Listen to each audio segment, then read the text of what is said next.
വർഷങ്ങൾക്ക് മുമ്പാണ് തോന്നുന്നു അവിടെ എൻ്റെ അന്ന് സംസ്ഥാന പ്രസിഡന്റ് സയ്യിദ് മുഹമ്മദ് അലി ശിഹാബ് തങ്ങൾ, അന്നത്തെ മുഖ്യമന്ത്രി കെ നായനാർ, അവരൊക്കെ ബന്ധപ്പെട്ട് കുഞ്ഞാട്ടി സാഹിബ് എല്ലാം കൂടി ബന്ധപ്പെട്ടിട്ട് നാദാപുരത്തൊരു സമാധാനം, അത് ഒരു സ്ഥിര സമാധാനത്തിൻ്റെ ഒരു കാര്യങ്ങളൊക്കെ അന്ന് നടത്തി. അത് നായനാരും തങ്ങളും ഒക്കെ തന്നെ വളരെ തന്മയത്വത്തോടെ തന്നെ അവിടെ ആ കാര്യങ്ങളൊക്കെ നിർവഹിച്ചു. അപ്പോൾ അതിനുശേഷം വളരെ സമാധാനത്തോടെ തന്നെയാണ് നാദാപുരം മേഖല മുന്നോട്ട് പോകുന്നത്. അതിനിടയ്ക്ക് പ്രകോപനമോ ഒന്നും അവിടെ ഏശാതെ നല്ലൊരു സമാധാനം അവിടെ നിലനിൽക്കാൻ. ഇപ്പോൾ ഈ ഇലക്ഷൻ്റെ ഈ ഒരു സാഹചര്യത്തിൽ അങ്ങനെ ചില കേന്ദ്രങ്ങളിൽ നിന്ന് ചില പ്രചാരണങ്ങളൊക്കെ നടക്കുന്നുണ്ടോ എന്ന് പലരും പറഞ്ഞു കേൾക്കുന്നു. പക്ഷേ അത് ഇലക്ഷൻ റിസൾട്ട് എന്തായാലും അതൊരു പൊട്ടിത്തെറിയിലേക്ക് പോകാൻ പാടില്ല. അപ്പോൾ അവിടെ ഒരു മുൻകരുതൽ എടുക്കുക എന്നുള്ളത് അത് ജില്ലാ ഭരണകൂടവും അതുപോലെ തന്നെ സംസ്ഥാന ഗവൺമെൻറ്റുമൊക്കെ ഗൗരവത്തോടെ തന്നെ എടുക്കേണ്ടതാണ്.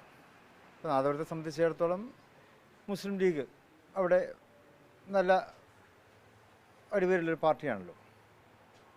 ജനകീയമായിട്ടുള്ള കാര്യങ്ങളിലൊക്കെ മുസ്ലിം ലീഗ് ഇടപെടുന്നതുമാണ്. അപ്പോൾ അതുകൊണ്ട് തന്നെ നാദാപുരത്ത് സമാധാനം നിലനിർത്തേണ്ടത് മുസ്ലിം ലീഗിൻ്റെ കൂടി ആവശ്യമാണ്. മുസ്ലിം ലീഗ് എന്ന് പറയുമ്പോൾ മുസ്ലിം ലീഗ്, കോൺഗ്രസ്, യു ഡി എഫിൻ്റെ കൂടി ആവശ്യമാണ്.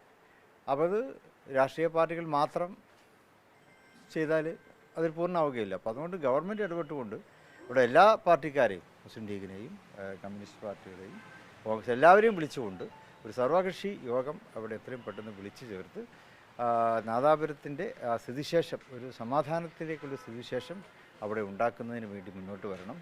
അതാണ് ഞങ്ങൾ നേരത്തെ തന്നെ പറയാറുള്ളതാണ്. ഇപ്പോൾ അനൗപചാരികമായിട്ടുള്ള ചർച്ചകളൊക്കെ ഉണ്ടാവുമല്ലോ, അതിലൊക്കെ തന്നെ മുസ്ലിം ലീഗ് മുന്നോട്ട് വെച്ചിട്ടുള്ള നിർദ്ദേശം അതാണ്. സർവകക്ഷി യോഗം ഗവൺമെൻറ് വിളിച്ചു ചേർത്തിട്ട് അവിടെ സമാധാനം ഉണ്ടാക്കണമെന്നുള്ള. ഔദ്യോഗികമായിട്ട് ചർച്ചയല്ല, സാധാരണ ഇങ്ങനെ ഇപ്പോൾ സംഭവഗതികൾ ഉണ്ടാകുമ്പോൾ സ്വാഭാവികമായിട്ടും അങ്ങോട്ടും ഇങ്ങോട്ടുമൊക്കെ ഫോണിലൂടെയും മറ്റൊക്കെ സംസാരിക്കുമല്ലോ. അങ്ങനെയുള്ള സംസാരമൊക്കെ ഉണ്ടായിട്ടുണ്ട്. അവിടെയാണ് ഇങ്ങനെ ഒരു ആലോചന വന്നിട്ടുള്ളത്.